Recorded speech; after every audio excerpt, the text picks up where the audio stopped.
The Cape Wrath Trail is a long-distance walk from Fort William to the northwesternmost point of mainland Britain, Cape Wrath. It is roughly 370 kilometers long, and you can choose between the more scenic but also more difficult route via Glenfinnan or the easier route via Great Glen.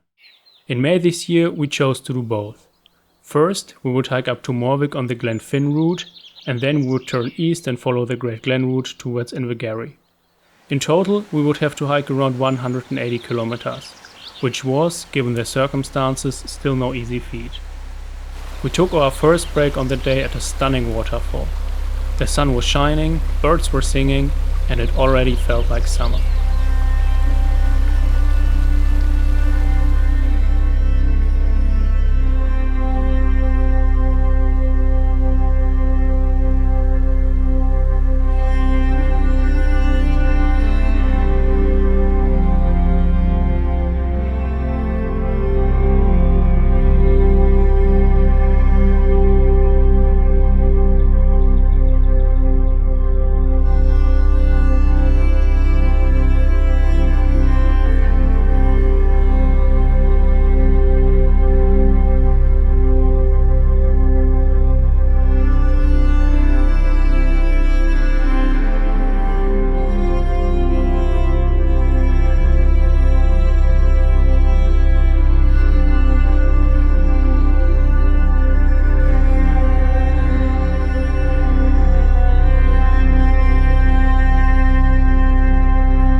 After 30 kilometers on the road, we reached Glenfinnan. It's a small village in the highlands with little over 100 inhabitants.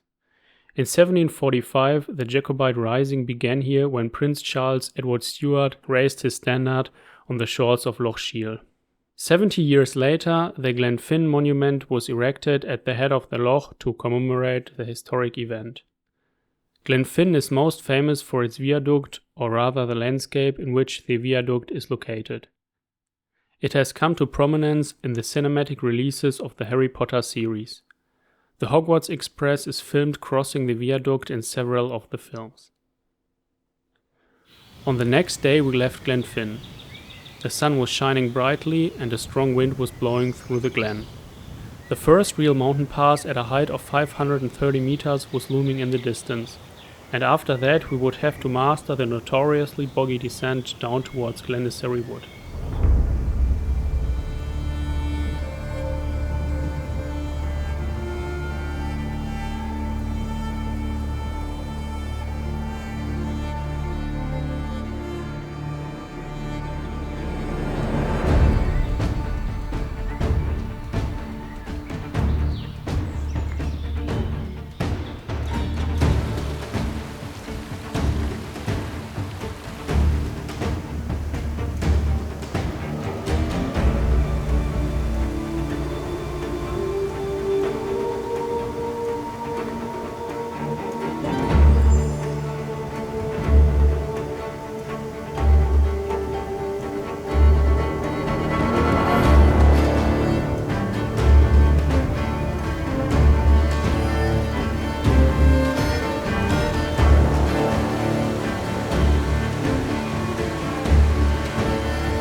We woke up rather early on the next day and soon left the bothy behind.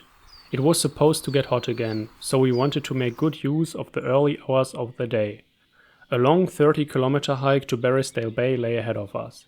At first, the trail continued on a broad forest road through woodland, but it would soon climb up into the mountains once again.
After 7.5 hours, we reached Solis. We had only been hiking 12 kilometers in the brimming heat, but we already felt exhausted. Although it was a beautiful day with spectacular scenery, our mood was somewhat dampened, because we knew that the real challenges still lay ahead. On this point of the trail, you have two options to choose from. You can either take the direct route through the highlands to Barrisdale Bay, or you can take the detour via Inverie, which is 14 kilometers longer. After we had crossed a menacing swamp, we had to fight our way through another 5 kilometers of pathless marshland until we finally reached the bottom of the climb. In the fading light of the day, we started our ascent.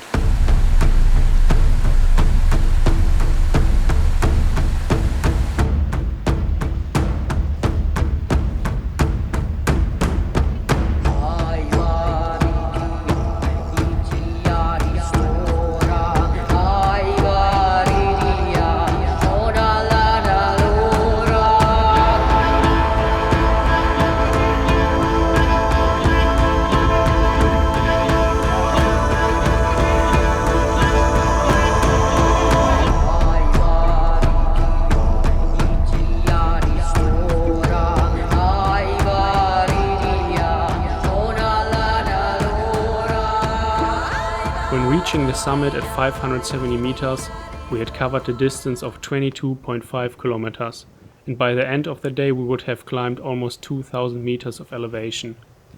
The 5-kilometer long descent down to Barrisdale Bay was luckily fairly easy and quickly accomplished.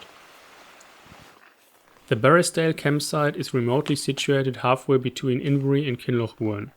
The owners charge £5 per person per night, which is rather much, considering that there is only one toilet and also no rubbish collection. It is worth mentioning that you basically don't get any food on the trail until you reach the tea room in Kinlochhuan. We had been carrying between 23 to 25 kilograms when we started the journey in Fort William, but we were slowly running out of food supplies. After a slow morning, we followed the old footpath along the southern shores of Loch Huon. This section of the trail is comparatively easy, although the ups and downs should not be underestimated.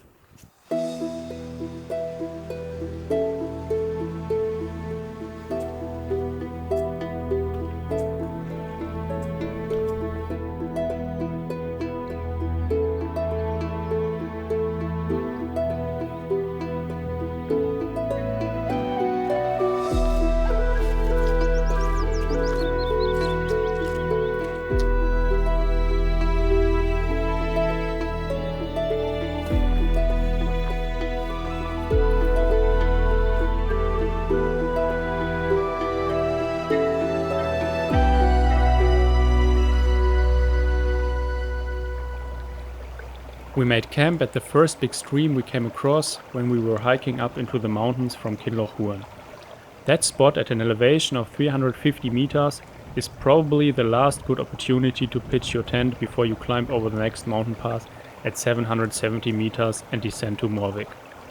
The weather was a bit dull, so we nestled down in our sleeping bags. The next day would be our last stage on the Glenfinnan route.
We were glad when we finally reached Morvich. We had been hiking 113 kilometers in the last 5 days, and the trail had taken its toll on our bodies, on our food stock, and also on my backpack. The frame was broken, but there was no time to fix that. After some well-deserved rest, we would continue through Glen Effric on the Great Glen route towards the shores of Loch Ness.